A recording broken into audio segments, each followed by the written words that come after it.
கொஞ்ச நாளாவே பிரியங்கா அண்ட் மணிமேகலையுடைய பஞ்சாயத்து தான் நாளுக்கு நாள் வளர்ந்துகிட்டே போகுது. இதுல மணிமேகலை இனி என்னால குக் வித் கோமாளி சீசன் நிகழ்ச்சியில தொகுப்பாணியா தொகுத்து வழங்க முடியாது, நான் இதை விட்டுட்டு போறேன்னு சொல்லிட்டு கிளம்பிட்டாங்க.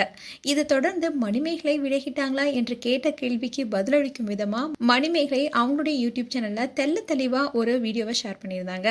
அதுல பிரியங்கா உரிமை வார்த்தையில பேசி சுய கௌரவத்துக்கு பங்கம் விளைவிக்கும் விதமா இருந்ததுனாலதான் தன்மானமா வருமானமா யோசிச்சு பார்த்தேன். அதுல என்னுடைய தன்மானம் தான் எனக்கு பெருசா பட்டுச்சு, அதனால அதுலேருந்து விலகி விட்டதா பதில் கொடுத்திருந்தாங்க. இதை தொடர்ந்து ஒவ்வொருத்தருமே மணிமேகலைக்கு சப்போர்ட்டா பல கருத்துக்கள் முன் வச்சாங்க. அந்த வகையில பிரியங்கா ஏற்கனவே பிக் பாஸ் நிகழ்ச்சியில இப்படிதான் ஓவரா அதிகாரம் செஞ்சு ஆட்டம் போட்டாங்க. அதே மாதிரி குக் வித் கோமால் நிகழ்ச்சியும் போட்டியாளரா கலந்துகிட்ட பிரியங்கா மணிமேகலை தொகுத்து வழங்குறதுல மூக்க நுழைச்சி தேவையில்லாம விஷயத்துல கருத்து கொடுத்ததுனாலதான் மணிமேகலைக்கு கோவம் வந்திருக்குன்னு சொல்லி பிரியங்கா மேல தவறு என்பது போல பலரும் சொல்லிட்டு வந்தாங்க. இந்நிலையில சில கருத்துக்கள் மணிமேகலைக்கு எதிராக வந்துட்டு இருக்கு. அதாவது மணிமேகலைக்கு பிரியங்கா மேல ஏற்கனவே ஒரு பொறாம இருக்கு. தனக்கு பின்னாடி வந்த பிரியங்கா இப்போ விஜய் டிவியோடைய முக்கிய ஆளா வளர்ந்துட்டாங்க.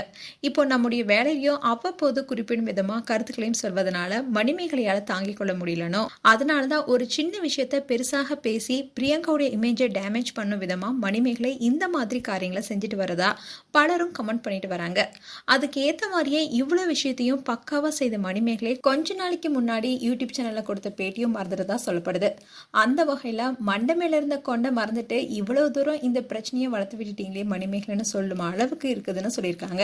அதாவது மணிமேகலை அந்த பேட்டியில என்ன சொல்லியிருந்தாங்கன்னா, எப்போதுமே ஒரு நிகழ்ச்சியை தொகுத்து வழங்கும் போது ஒரு தொகுப்பாளனியா இருந்தா மட்டும்தான் சிறப்பா இருக்கும். இல்லைன்னா 2 பேர் தொகுத்து வழங்கி வந்தா அவங்களுக்குள்ள போட்டி பொறாமை ஏற்பட்டு நீயா நானான்னு சொல்ற அளவுக்கு பொறாமை வளர்ந்துடும். அதுலயும் அங்க 2 பேர் தொகுப்பாளனியா இருக்கிறாங்கன்னா பொறாமைக்கு பஞ்சமே இருக்காது.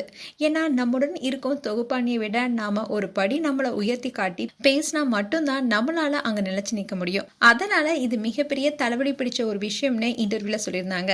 இந்த வீடியோ இப்போ சோஷியல் மீடியால வைரல் ஆயிட்டு வருது. இதுதான் மணிமேகலையுடைய ஒரிஜினல் கேரக்டர்னோ, இவரை விட பிரியங்கா வளர்ந்துட்டு வந்திருப்பது தாங்கிக் கொள்ள முடியலனோ, பிரியங்கா மேல சின்ன சின்ன குறைகள் இருந்தாலும் அதை ஊதி பெரிதாக்கும் விதமா மொத்தத்தையும் கெடுத்து விட்டாங்க மணிமேகலைன்னு இப்போ சோஷியல் மீடியால மணிமேகலைக்கு எதிராக சில கமெண்ட்கள் வந்துட்டு இருக்கு. கடைசியில பார்த்தா பிரியங்கா மேல இருக்கிற பொறாமையில தான் மணிமேகலை இந்த மாதிரியான ஒரு பழி போட்டு டிராமா பண்றாங்கன்னு சில எதிர்மறையான கருத்துக்களும் வந்துட்டு இருக்கு. மேலும் இந்த வீடியோ பற்றிய உங்களுடைய கருத்துக்களை கமெண்ட் பாக்ஸ்ல சொல்லுங்க.